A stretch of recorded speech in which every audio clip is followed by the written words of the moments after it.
রাজধানীতে শুরু হয়েছে 5 দিনব্যাপী জাতীয় ফার্নিচার মেলা।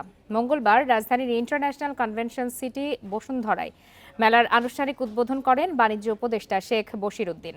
এই মেলার আয়োজন করেছে বাংলাদেশ ফার্নিচার শিল্প মালিক সমিতি। মেলা চলবে আগামী 18 অক্টোবর পর্যন্ত। দেশের ফার্নিচার শিল্পকে এগিয়ে নিতে প্রয়োজনীয় উদ্যোগ নেয়ার আশ্বাস দিয়ে ব্যবসায়ীদের চাহিদাপত্র জানানোর পরামর্শ দেন উপদেষ্টা।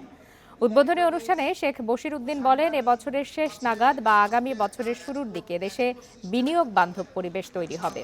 মেলা উদ্বোধনের পর দেশীয় উদ্যোক্তাদের ফার্নিচারের বিভিন্ন স্টলও পরিদর্শন করেন বাণিজ্য উপদেষ্টা।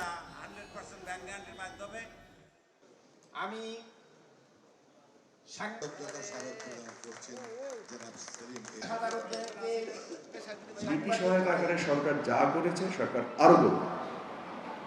আপনারা উদ্ভাবন করুন, আপনারা পণ্যের উপযোগিতা সৃষ্টি করুন, আপনারা বৈচিত্র্য তৈরি করুন, আপনারা মূল্য ক্রয় সক্ষমতার ভিতরে দামের থেকে দামি, মূল্যের থেকে আর্থিক মূল্যের থেকে দামি এরকম একটা অবস্থা তৈরি করুন।